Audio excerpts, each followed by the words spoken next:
राधे राधे भक्तजनों, आज आप सुनेंगे शनिवार की व्रत कथा। एक बुढ़िया माई और शनि भगवान की खूब सुंदर ये कथा है।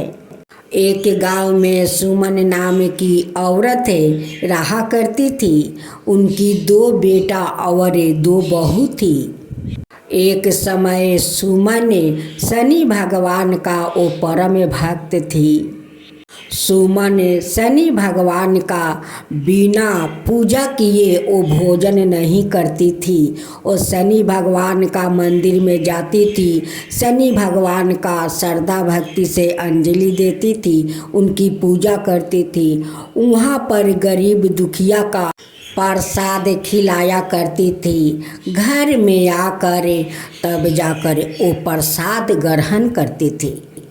सुमन का दोनों बेटा बहुत अच्छा था, अपना माँ से बहुत प्यार करते थे। उनकी पोता था, पोता दोनों अपना दादी से बहुत प्यार करते थे। लेकिन बहू का आँख में सुमन बहुत चुभती थी, क्योंकि दोनों बहू उनकी पूजा पाठ पसंद नहीं करती थी। लेकिन दोनों बहू अपना पति और बेटे के कारण अपना सासू माँ का कुछ नहीं कह पाती थी। सुमन बेचारी देखते देखते वो बहुत बूढ़ा हो जाती है। जब दोनों बेटा बाहर काम करने चले जाते हैं, पोता लोग बाहर में खेलने चले जाते हैं, तब बहू लोग अपना सासू माँ का बहुत दुख तकलीफ देती है। सुमन यही सोचती थी कि मेरे बेटा तो मुझसे इतना प्यार करते हैं, बहू लोग मुझसे प्यार नहीं करती है तो कोई बात नहीं है, मेरा बेटा और पोता मुझसे तो इतना ज़्यादा प्यार करते हैं, यही तो मेरे लिए बहुत है। देखते देखते सुमन और ज़्यादा बूढ़ा हो जाती है। अपना बहू लोग से पानी मांगती है, वो लोग पानी नहीं देते। खाना मांगती है तो खाना नहीं देते। एक दिन सुमन अपना बहू से पानी मांगती है, बहू पानी नहीं देती है। सुमन जब पानी ले आने जाती है तो उनकी हाथ से गिलास छूट कर गिलास फूट जाता है। जब गिलास फूट जाता है तो दोनों बहू अपना सासू माँ पर बहुत चिल्लाती है, कहती है कि ये बुढ़िया तो जब ले जिंदा रहेगी तब ले हम दोनों को जला कर खाएगी, इसका तो मरण नहीं है, भगवान इसे क्यों नहीं उठा लेते हैं। अच्छे अच्छे आदमी को तो भगवान उठा लेते हैं, लेकिन इस बुढ़िया को क्यों नहीं उठाते हैं, ये मर जाती तो हम लोग का शांति मिलता। जब बाहर से बेटा और पोते आते तो एक साथ अपना माँ को बैठाकर भोजन कराते हैं। इधर दोनों बहू को जलन होने लगती है, कहती है कि ये दोनों तो सरवन बेटा है, ये दोनों अपना माँ को मरने नहीं देंगे। ऐसे देखते देखते सुमन एक दिन बिछौना पर गिर जाती है। उनका उठना चलना बहुत मुश्किल हो गया। अब तो बहू लोग मौका मिल गया कि अब ये बुढ़िया कैसे पानी लेकर पिएगी, इनकी बेटा आएंगे तभी तो इन्हें पानी पिलाएंगे। एक दिन सुमन का बहुत ज़ोर से प्यास और भूख लगे थे। वो चिल्ला रही थी कि बहू मुझे पानी दो, मुझे भोजन दो, मुझे पानी दो। अब तो बहू लोग कहती है कि ये बुढ़िया चिल्ला चिल्ला कर हमारा कान फटा देगी, रुक बुढ़िया अभी तुझे दावा कर देती हूँ। दोनों बहू जाती है और अपना सासू माँ का मुख में कपड़ा ठूस देती है और उनकी दोनों हाथ और पाँव उसे टूटे हुए खटिया में बांध देती है और कहती है कि बुढ़िया अब तुझे जितना चिल्लाना है उतना चिल्ला। जब दोनों बहू का बेटा खेल कर आते हैं, वो दादी दादी कह कर चिल्ला रहे थे, तभी ने एक बहू कहती है कि बेटा इधर आओ, तुम्हारे लिए देखो मैं मलपुआ बना कर राखी हूँ। और उधर एक बहू जाती है और बुढ़िया को हाथ पाँव खोल देती है, मुख से कपड़ा निकाल देती है कि नहीं तो मेरा बेटा देख लेगा तो बहुत मुश्किल हो जाएगा। दोनों पोता अपना दादी के पास जाते हैं और कहते हैं कि दादी तुम भोजन की? कहती है कि नहीं, तेरे माँ मुझे हाथ पाँव बांध कर मुख में कपड़ा ठूस देती है और खाना तो दूर के बात है। वो जाकर बेटा अपना माँ से कहते हैं कि माँ तुम दादी के हाथ पाँव बांधी थी, मुख में कपड़ा ठूसी थी। वो कहती है कि नहीं बेटा, देखो तुम्हारा दादी तो बूढ़ा हो चुकी है, बिछौना पर पड़ चुकी है, अब ये वयस में तो वो अटपट बात करेगी, उसका बात को ध्यान मत दो बेटा। बाला हम लोग तुम्हारा दादी को ऐसा क्यों करेंगे? क्यों हाथ पाँव बांधूंगी? क्यों उनके मुंह में कपड़ा ठूसूंगी? वो ऐसा ही दिन भर चिल्लाती रहती है। अब उनकी बहुत वयस हो गया है, उनका मरने का समय आ गया है। जब मरने का समय आता है तो ऐसा ही अटपट बोलते हैं लोग। माँ अपनी बेटा का उल्टा पलटा बात बुझा कर समझा कर रख देती है। एक दिन की बात है, सभी बेटा वो बाहर काम करने जाते हैं, पोता लोग बाहर चले जाते हैं। अब तो घर में सुमन अकेली पड़ गई। अब तो बहू लोग का मौका मिल गया।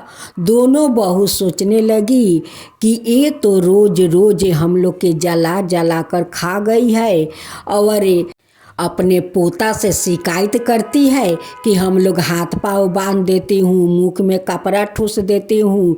ये बात अपना बेटा से कहेगी तो बेटा लोग शायद विश्वास कर लेंगे। अब दोनों बहू अपने में सलाह करती है कि देखो यही मौका है, चलो इस बुढ़िया का उस तालाब में हाथ पाँव बांध कर डुबा देते हैं। नहीं जिंदा रहेगी और नहीं अपना पोता और बेटा से शिकायत करेगी।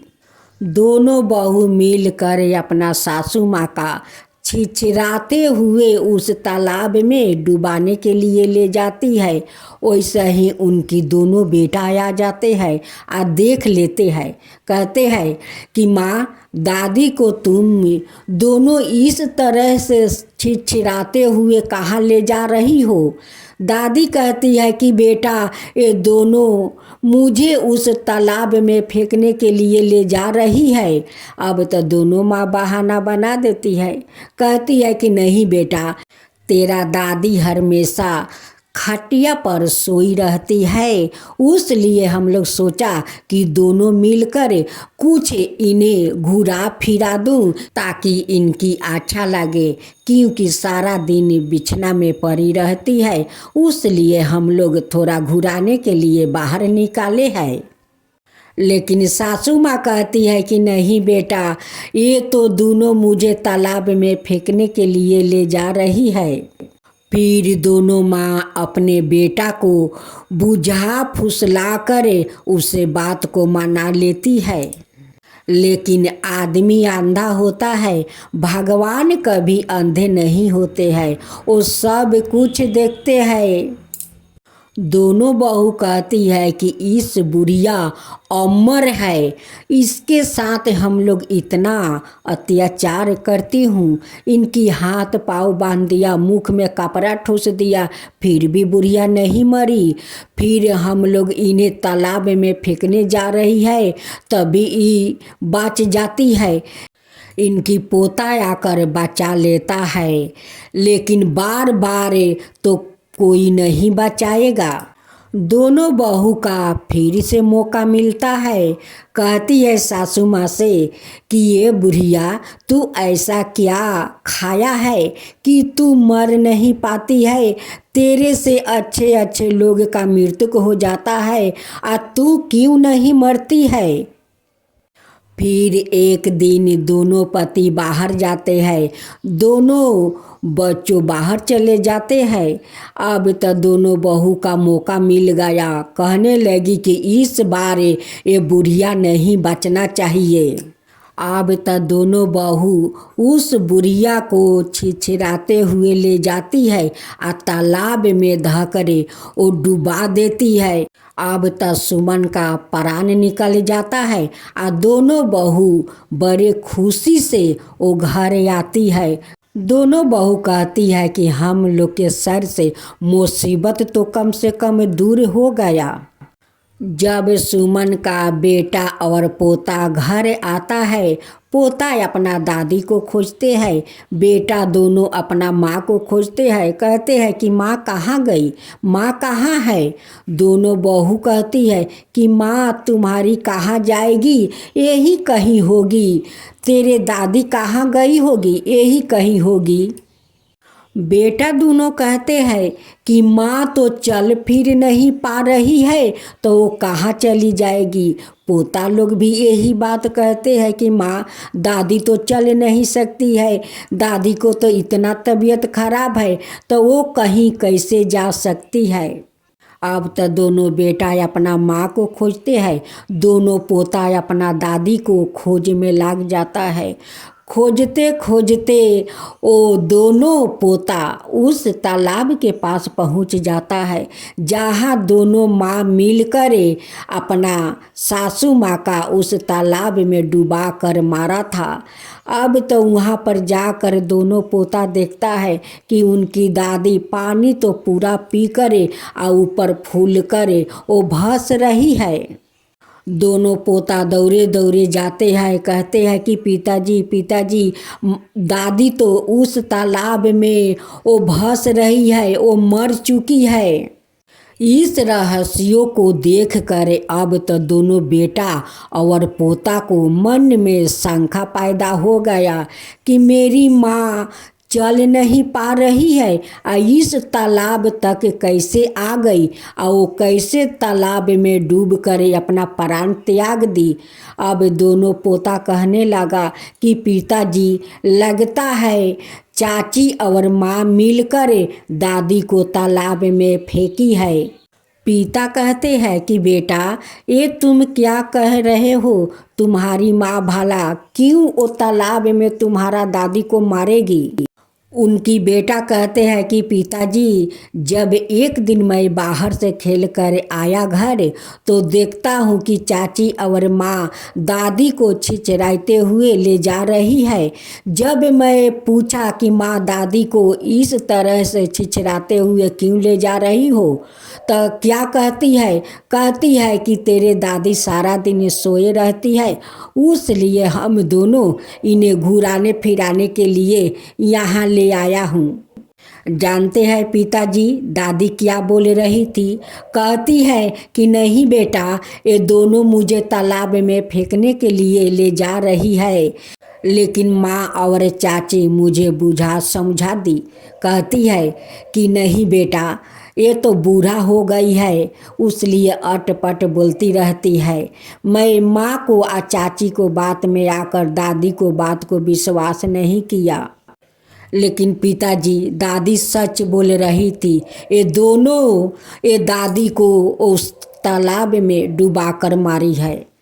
लेकिन सोमा का दोनों बेटा अपने बेटा का बात को विश्वास नहीं किया। वो सोचने लगे कि ये अपना दादी से दोनों बहुत प्यार करते हैं, उसलिए ऐसे बात करते हैं। वो दोनों बेटा अपना माँ को तालाब से निकाल कर वो शमशान ले जाता है, उन्हें संस्कार करता है।